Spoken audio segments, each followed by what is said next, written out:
Hello everyone, welcome back to my channel. आज का हमारा टॉपिक होने वाला है हिस्टेक्टमी, जो कि है gynaecology midwifery and gynaecology subject का है।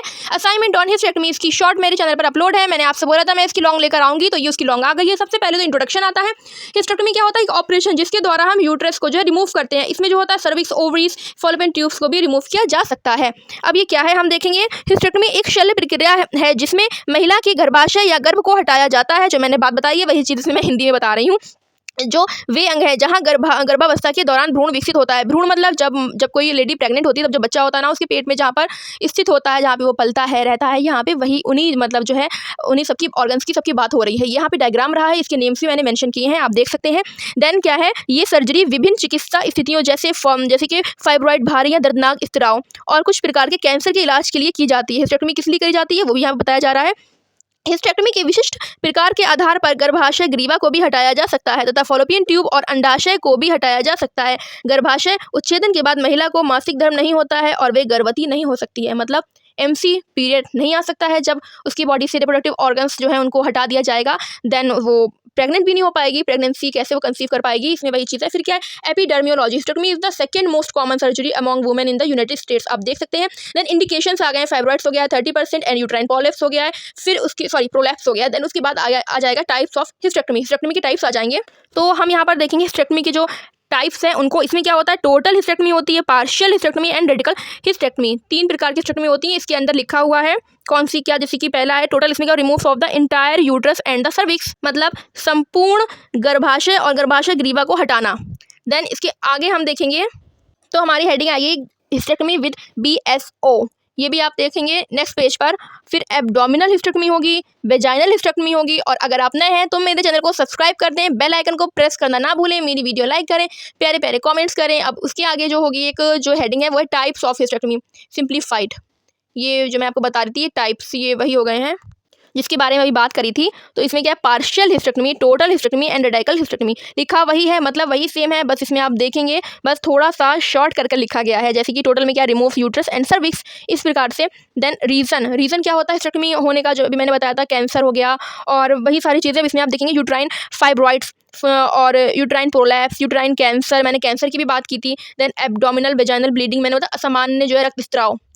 और क्रॉनिक पेल्विक पेन, मैंने आपसे बोला था, पेन के लिए मैंने आपसे बोला था, ये वही चीज़ हो गई जो दर्दनाक पेन होता है ना, दर्दनाक, तो वही हो गया है, मतलब अनलिमिटेड।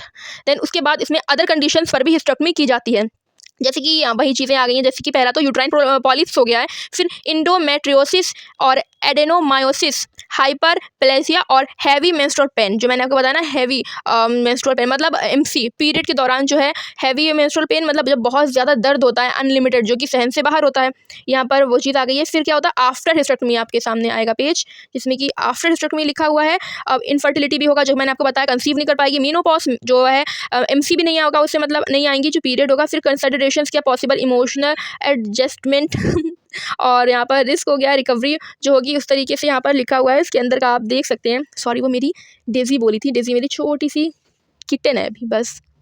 देन उसके बाद हम देखेंगे तो इसमें क्या आएगा, अल्टरनेटिव्स। इसमें अल्टरनेटिव की हेडिंग दी होगी।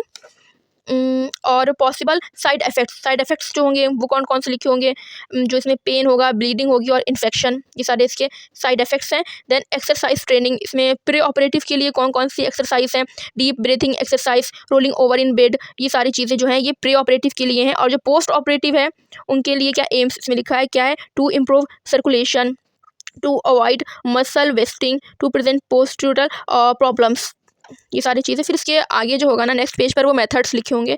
अब मेथड्स में भी 3 मैंने पॉइंट्स लिख दिए हैं। और नर्सिंग मैनेजमेंट होगा, जो कि प्री ऑपरेटिव का पहले नर्सिंग मैनेजमेंट है। देन इसके आगे जो हेडिंग होगी वो होगी पोस्ट ऑपरेटिव के लिए। प्री ऑपरेटिव के लिए क्या होगा, इन्फॉर्मेशन एंड एजुकेशन प्रोवाइड की जाएगी और इन्फॉर्म किया जाएगा पेशेंट को। प्री ऑपरेटिव मतलब उससे पहले, सॉरी ऑपरेशन से पहले। फिर क्या होगा, physical assessment and pre operation, तो ये फिजिकल असेसमेंट उसका होगा। देन उसके बाद साइकोलॉजिकल सपोर्ट प्रोवाइड किया जाएगा और एनेस्थेसिया का प्रिपरेशन किया जाएगा। मतलब तैयारी उसकी। देन जो इसके आगे की और जो हेडिंग्स हैं वो मैंने बहुत ज़्यादा ये लेंथी हो रहा था, अभी भी ये काफ़ी लेंथी हो गया है बट मैंने इसे थोड़ा शॉर्ट किया है। तो जितनी बाकी हेडिंग्स थी उनको मैंने सिर्फ एक पॉइंट की तरह उनको मैंने लिख दिया है ताकि याद रहे कि क्या क्या करना होगा। पेन मैनेजमेंट होगा, मेडिकेशन मैनेजमेंट होगा और हॉस्पिटल प्रिपरेशन, हॉस्पिटल की जो प्रिपरेशन होगी वो सब की जाएगी। इन्फेक्शन प्रिपरेशन की जाएगी, सॉरी इन्फेक्शन प्रिवेंशन उसको रोकने के लिए ताकि इन्फेक्शन ना हो। एंड कोऑर्डिनेशन ऑफ केयर, फिर पेशेंट एजुकेशन, जो पेशेंट को जो है वो एजुकेट किया जाएगा, मतलब बताया जाएगा एजुकेशन। देन इंडिविजुअलाइज्ड केयर और साइकोलॉजिकल सपोर्ट प्रोवाइड किया जाएगा, इंटरप्रोफेशनल कोलाबोरेशन। देन इसके आगे अब आ गई है हेडिंग जो कि है nursing management of post operative. अब अभी तक तो आप देख रहे हैं वो आपके आगे खुला हुआ है जो प्री ऑपरेटिव, देन अब आ रहा है नीचे जो है ये, हाँ जी यही रहा पोस्ट ऑपरेटिव। और उसमें क्या होगा, मॉनिटरिंग वाइटल साइंस जो होंगे वो सब कुछ जो है चेक किए जाएंगे, जिसमें कि blood pressure, temperature, respiratory rate, हाँ तो ये सारी चीज़ें इसके अंदर आ गई। फिर पेन जो होगा उसका मैनेजमेंट होगा। Then wound care, fluid balance किया जाएगा, अर्ली एम्बुलेशन, डाइट जो है advancement, bladder and bowel care, education and discharge planning, emotional support provide करेंगे, pain management, wound care, mobility, ये सारी चीज़ें इसमें की जाएंगी। देन इसके बाद होगा जो कि है डाइट, हाइजीन, इमोशनल सपोर्ट, की सारी चीज़ें पेशेंट को प्रोवाइड की जाएंगी आफ्टर सर्जरी, मतलब आफ्टर ऑपरेशन जो है पेशेंट को ये सारी चीज़ें प्रोवाइड की जाएंगी। इंडिविजुअलाइज्ड केयर, प्रिवेंटिव केयर और complications, patient education, collaboration. And यहाँ पर ये आपका जो ये है ना हमारा टॉपिक, ये हमारा ख़त्म होता है। तो इसमें लास्ट में क्या है, समरी है, देन कंक्लूज़न है। अगर आपको ये वीडियो अच्छी लगी है तो प्लीज़ लाइक कर दें एंड कमेंट में प्लीज़ कुछ बताएं कैसी क्या लगी है। And thank you for watching, bye.